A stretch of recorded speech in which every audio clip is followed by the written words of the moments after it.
My name's Molly Kinberg. I teach out of the graduate film and television program, and I teach to a blend of business school students and film students. I came to work in the business through an unusual way of a PhD on James Joyce and Virginia Woolf, and moved out to LA and started working in film financing. And that is now what I teach. So I teach about film and global market growth and new forms of distribution and brand dollars. So when I heard that there was a conference coming up about big data, while I'm skeptical a little bit about the term big, because data is data, I thought it was a great opportunity to talk about something that is one of my absolute favorite points of interest, which is the rapidly expanding sophistication of algorithms and the ability to discern consumer appetite, sometimes even before the consumers have, promote growth as a result of it. So generally, when we think about data, we think about it arithmetically. Some of what we're going to be talking about today will be developments in other forms of data recognition and how this has been applied to growth opportunities. Today I'll be trying to ask some questions that may err on the side of provocative in order to keep this interesting. And so we'll be talking about everything from ethics that are involved in the evolution of AI, the limits of where we are at now with, please, great, everybody's welcome. Come join us. Ben Mon, our guest who's just come down from San Francisco to join us this morning, thank you for coming, is vice president at TiVo. He leads business development, product and client services, and advanced media and advertising business group. Thank you for joining us today. If you would just, I'll introduce everyone, and then if you could just tell us a bit about what you do and how we come to speak here today. Tim, thank you for joining us. Joins us from Twitter and is focused on driving value and brands for Twitter's official partner solutions. Beside him is Ben Mon, a Bruin and an entrepreneur who has created, Dan Benjamin, forgive me, who... Undelayed ad. That's for 20 years has developed award-winning technologies in a variety of industries and is the CEO of CitizenNet, which is a social media platform and sales advertising company. And beside him is JJ Espinoza, who's joining us, who's a data analyst from Fox, who is director of data science at 20th Century Fox, who comes to Fox having worked previously at NBC Universal and Walt Disney. You are both an academician and a Bruin, and very delighted to have you, welcome you here. So if we can start in that order, and if you'll just tell us a little bit about what you do at Fox, then we can launch into the applications of big data and data mining. Thank you, Molly, and thank you for having us here. And hello to all the fellow Bruins out there in UCLA Anderson School and all the guests from industry that are here. My specific role is leading the data science team at Fox. We are a team of engineers, data scientists that work in the marketing department to help understand customer behavior better. And we do that through the use of a lot of machine learning, artificial intelligence, and most recently have been featured in 3 publications, as well as a Google blog post outlining some of the work that we've done in computer vision and natural language processing to build custom movie recommendation algorithms for our team.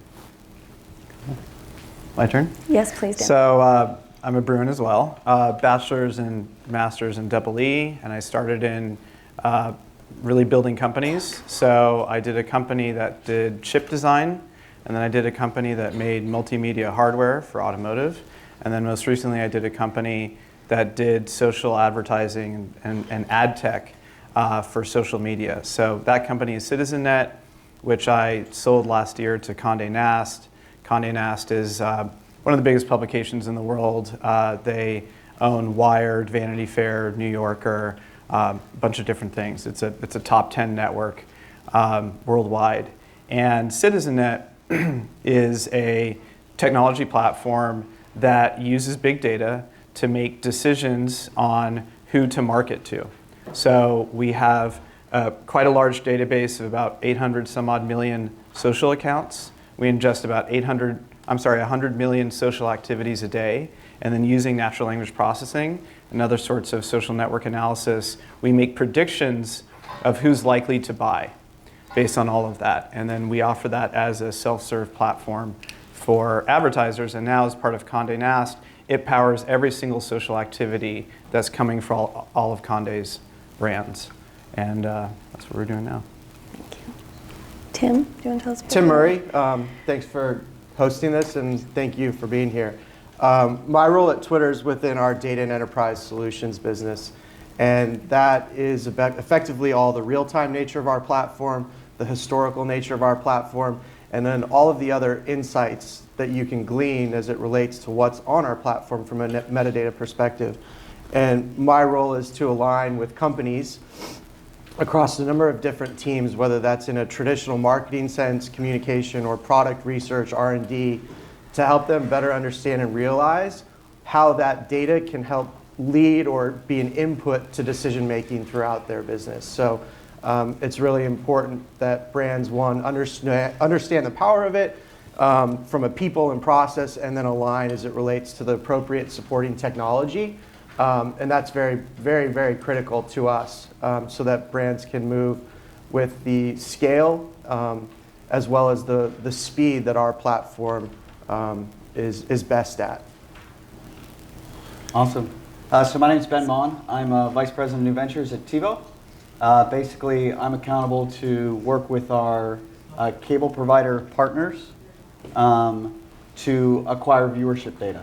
So not only from our retail devices that we sell, but also with our cable provider partners, we acquire the viewership data in a privacy-safe way, and then we monetize it through various channels.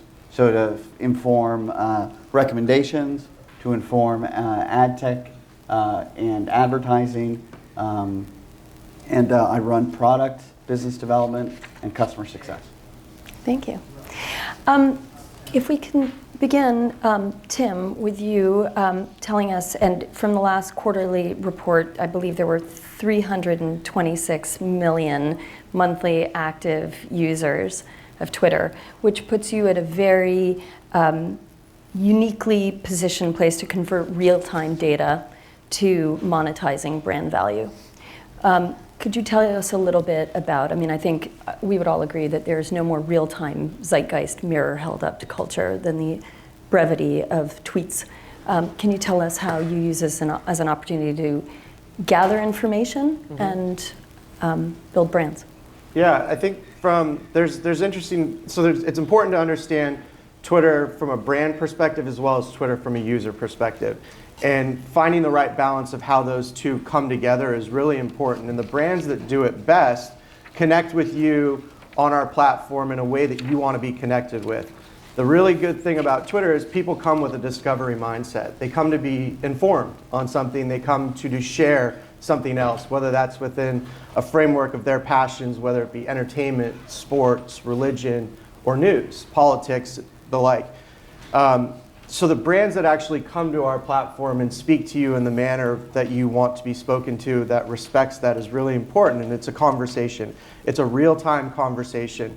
And so we align to brands to make sure that, one, they have the right application of the developer tools, because effectively our products within a data and enterprise solution standpoint are APIs that require an enrichment, taking that metadata and bringing it to life. So now what does that mean? Let me give you a real-world example. We have a hashtag at Twitter that we like to use right now called Start With Them. Now, if you think about Serena Williams, right? You think about her as a tennis player. You think about her as a champion. You think about her as a really powerful, inspirational thought leader across a whole host of things, despite the fact that she's an amazing athlete. Earlier this summer, she came to our platform in the form of a tweet, and she expressed something really raw. And if I ask you to raise your hands as to how many people here have children or a working parent, I imagine some of you would raise that. When you're really passionate about your career, as she is, in the realm of tennis, you miss things, you sacrifice things in your personal life. And she tweeted about missing the first steps of her daughter. She didn't tweet about anything else but a really raw emotion. And the groundswell of conversation that occurred after Serena tweeted the fact that she had missed her daughter's first steps because she was training was an amazing conversation of support from everyday people like you and I, to celebrities, to other athletes, to parents, to moms, dads, sons, daughters, who said, don't worry, you know, we're here for you. We're going to support you throughout this. It's okay. And it's a really beautiful thing. And now where brands can capitalize that, as Gatorade did, to turn that into an opportunity to further connect, to align on an emotional basis with an individual is really powerful, and that's exactly what they did. And they did it in an organic way. They also did it in a paid advertising standpoint with hashtag like a mother. You are showing your daughter everything it is to be a champion like a mother. You are an athlete, you're a champion like a mother. And that's really important. So when you think about the nature of our platform from a brand perspective, it's how they connect with individuals that tap into a deeper emotional state that you care about. It's not so much pitching a product or a service. You have a short attention span for that. We recognize that. So empowering the brand to be able to connect with the user and the audience about what's important to them, what drives them, and what inspires them. Thank you. Ben, you're an inventor, 37 patents and more pending. Can you share with us what aspect of innovation you think has most directly translated to opportunity right now? And allow me to say that with 3 million users of TiVo Bolt. Yeah, 3 million US households. And Roe v's merger with TiVo from 2 Correct. years ago, which is the TV guide, if you will, of technology, and 20 million subscribers worldwide. You sit on a profound amount of data that is both, if we can distinguish principal data, which is subscriber data, and third-party data. Can you tell us about what you are most excited about in terms of innovation and opportunity to refine this information and drive business building? Yeah, absolutely. So I think the keynote speaker made a really good comment. He talked about that the physical world is being digitized. Every action we take, every place we go, it is becoming, there is a digital clone of that information. And that's really cool to think about, because even 5 years ago, 6 years ago, 7 years ago, there was not this vast information about what people consume on TV. There wasn't vast information about what they do on social media. But now that this data exists, the opportunity and challenge is, how do we monetize it, right? How do we monetize it in a transparent, privacy-safe way, right? We obviously at TiVo take privacy incredibly seriously, because viewership data is a highly regulated piece of data, where other data, social media may be a little bit less regulated. But the opportunity is really to take data and apply it to make our lives easier and more appropriate. What do I mean by that? If we're truly trying to do an advanced recommendations engine so that I know and I'm surfaced the right content, I need to have great data that powers that recommendation, right? And no data set is perfect. If someone tells you, I have a perfect data set, they're lying through their teeth, right? Because I've looked at Experian data, I've looked at Pulp data, I've looked at TiVo data, I've looked at Vizio data, right? Every single element of data has hair on it, right? What do you do when a TV show, excuse me, not a TV show, but a live event runs over by 30 minutes or 2 hours or 3 hours? How do you know that that viewership is now watching a live sporting event versus the next program? You could be like, oh my goodness, this TV program that usually is rated terribly has a 7.0, and they really don't, but has a massively high rating, right? So the opportunity that we have is to take data and apply it in ways that make our lives better, in recommendations, in advertisements. TiVo, we've been anti-advertisement for years. What was TiVo? We can skip the commercials.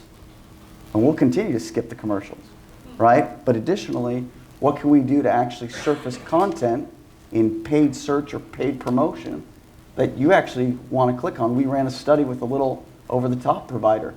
And basically, we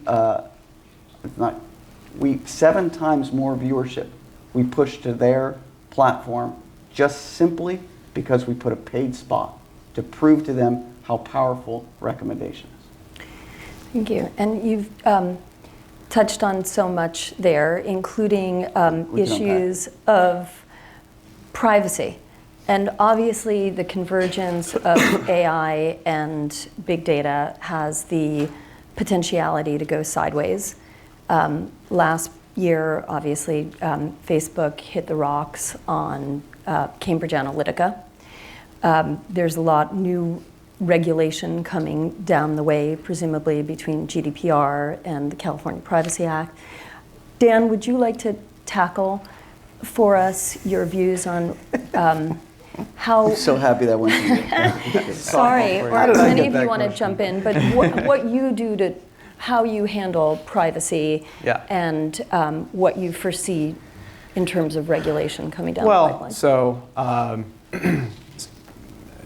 what we do is global. So we, since the deadline at some point in May, we've been GDPR compliant and all the sorts of things that are around that. I think that this is an interesting time, and I do think that there's going to be a combination of regulation. There'll be a self sort of good stewardship from the companies, as well as the general consumer just having a better sense as to what data means, what does it mean when it's out there, things like that. So I think all of those forces are going to be at play. I think that arguably GDPR has the potential of backfiring in that it pushes out all the small companies that can't afford to be part of the EU, and all you have left is Google and Facebook, which are the biggest sort of holders of data anyway. So I think regulation can be a double-edged sword when it comes to that. I think privacy, it's interesting. I forget exactly what the study was, but there was this interesting study that was done where there were sort of 2 groups, and one group had the assumption that the platform that they were entering information into was private, and the other group was told on the onset that this platform was public. Okay, that what they type out there is public and everyone can see it, and the other platform, everything they type there is private. The assumption is no one can see it unless they explicitly say so. And what's interesting is that the information that they shared was largely the same. It was pretty much the same. I mean, there's a little bit of a difference, but the information that people put out there is largely the same. So a lot of it has to do with just being surprised and having if the assumption is something is private, no one wants to know that information was released. But the challenge is that most people can't work through the mechanisms of, well, is this a bad thing to post? I don't know. It seems innocuous, but then you can drum up all sorts of scary scenarios. So it hasn't gotten there yet. So even with all the privacy stuff out there, the actual information that someone puts out there, knowing that it's public and it's going to be shared, et cetera, I don't know if people are educated enough to know what that means and where it's going and what can be done with it. Thank you. JJ, if you will. I think that your group has really been incredibly pioneering and ahead of the curve in applying new algorithms to being able to get the right sort of information to determine what Fox should be making or how to connect with the appropriate audience, casting a narrower net. Could you tell us a bit about the revolution of information that's being analyzed now to drive content choices? So, Yeah. if you will, from what were phone calls about appetite for intending to take if you want to use the example that you've spoken to me about The Greatest Showman, could be a Sure, yeah. fantastic way in.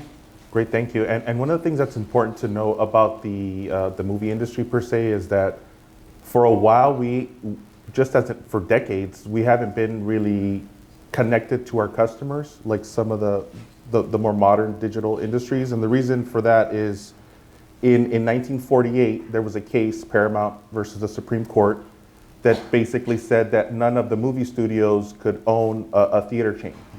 And if you know the way you interact with movies or people have interacted with purchasing movies and where customer data is at, traditionally it's been at the movie theater. You know, they may have a rewards card, a discount card, they know who you are. Now when credit cards came up, people could start tracking that.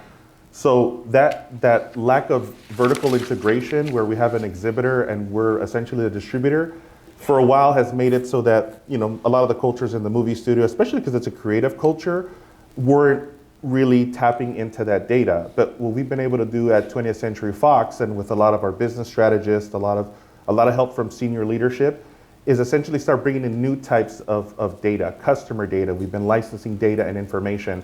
And on top of that data and information, we've been able to analyze things that normally you wouldn't think algorithms could look at to help with our product decisions. So for example, earlier in the year, we started looking at movie scripts, synopsis, and trying to understand, for example, if a group of customers saw a particular movie, we could read that movie script and essentially say, here's a new movie coming out.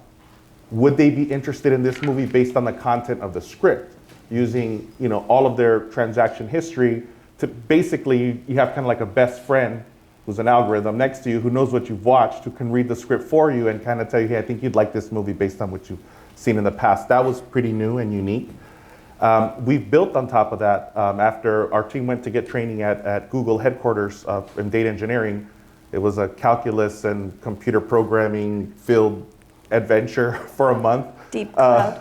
What was that? Google's Deep Cloud program? Yeah, it's called Advanced Solutions Lab. And we use Google Cloud extensively. And one of the things that we were able to use there was analyze the movie trailers. So, movie trailers normally have been cut through groups of people, and they still are at 20th Century Fox, and you're trying to summarize the movie, if you think about it. Well, if you know people's viewing history, and you know the content of those images, we've built algorithms to extract the images. We use labeling APIs. We've written several papers using deep learning to connect those images to the customer data. We can kind of say, well, you know what? If you've seen these trailers and you've watched this movie, you know what? It's probably a good idea for us as a business to show you this next trailer of this next movie because you may like it. So if you think about that level of precision and analysis of content, that wasn't being done a year ago, and it truly was a team effort. So I think those are the kind of things that are changing quickly in the media landscape.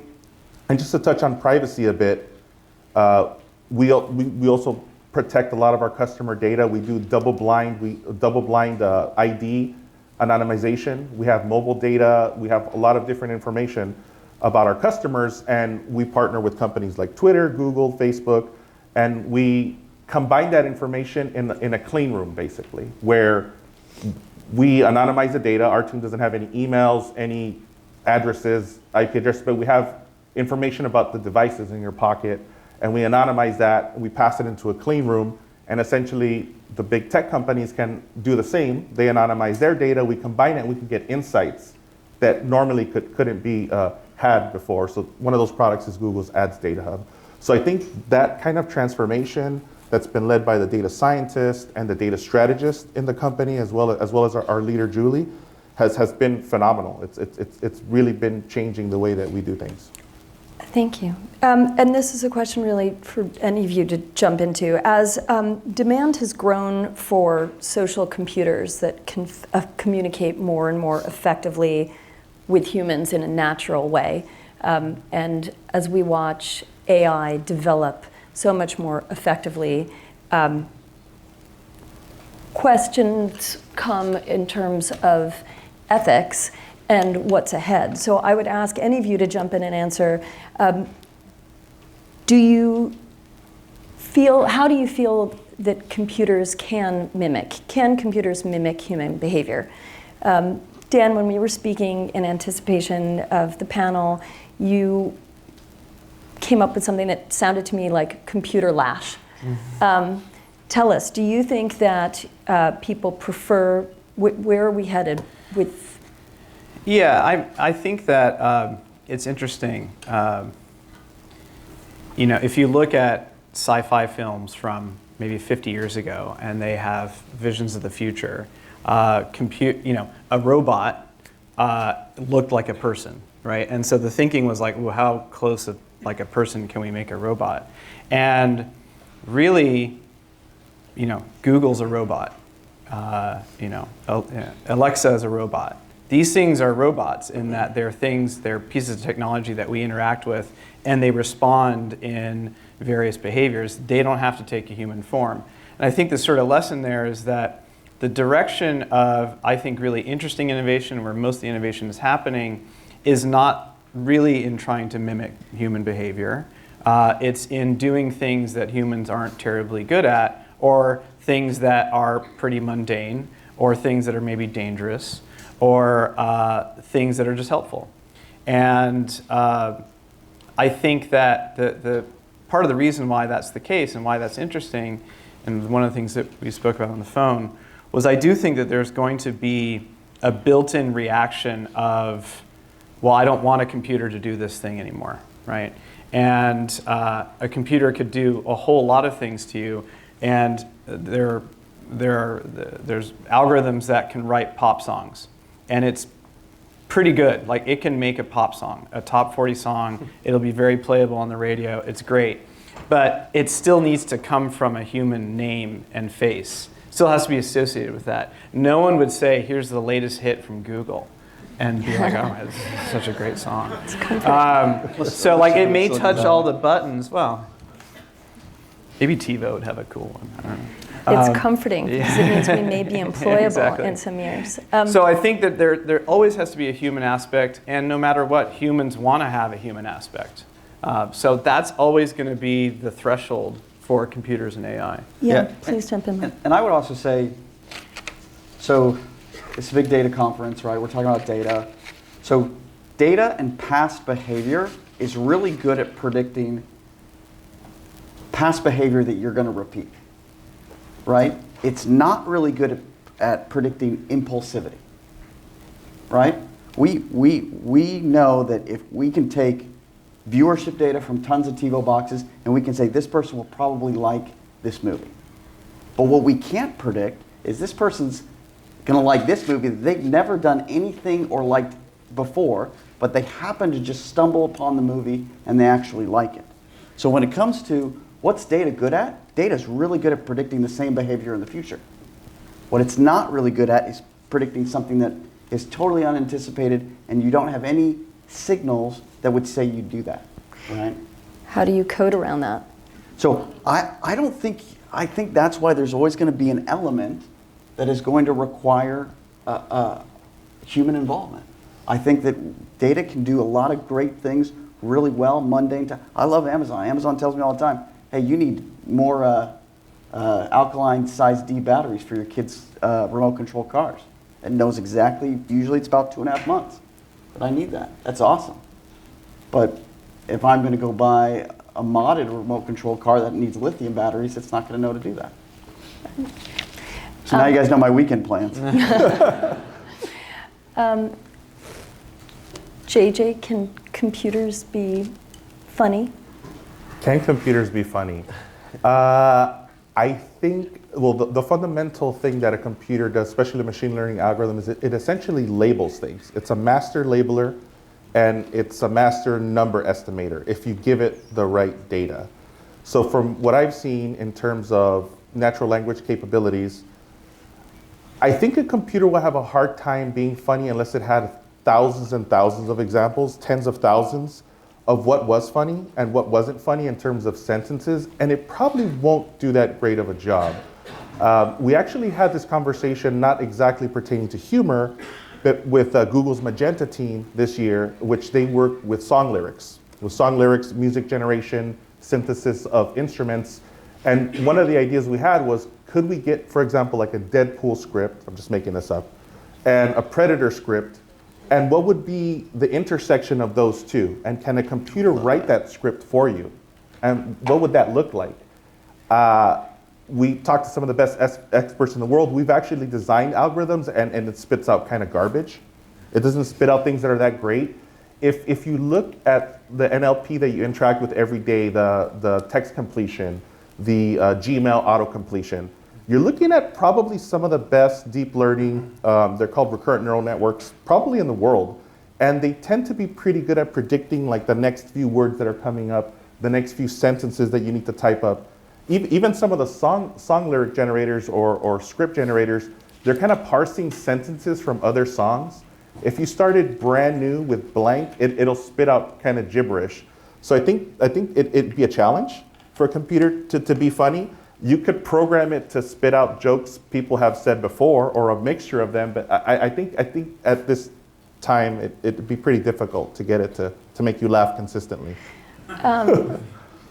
Tim, one of the biggest areas of growth this year has been your licensing of data, which is the currency and the content of a lot of what is being used to analyze. Can you tell us about what you're most excited about in terms of the Twitter's new proprietary algorithms?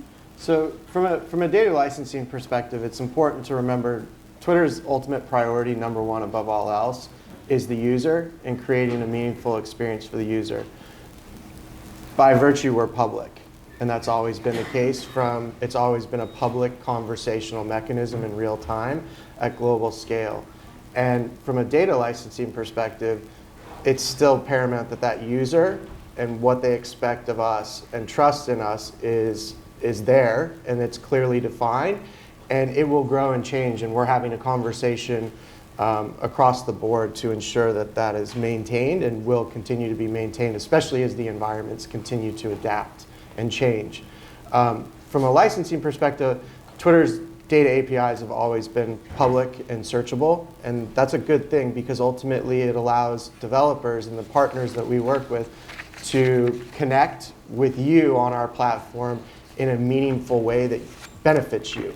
And that's really important. And if you think about customer care, right? If anyone's missed a flight or an airline's lost a bag, a lot of times people will go to Twitter. And the reason for it is they're expecting that the brand will engage with them in real time to resolve that matter. And brands that don't do that tend to fail. The brands that do that create more meaningful experiences and can take opportunities of distress or anger or issue and convert that individual into an evangelist of the brand. And that's a good thing. I think about it from, again, a brand context. There's a new company called Hill City. And Hill City is a brand focused at men lifestyle, from work to working out. And it's kind of the way Gap saw the Athleta success for any of the ladies here who used purchased their products. How can we replicate that in a men lifestyle brand? But where are the men in the demographic? How are they engaging?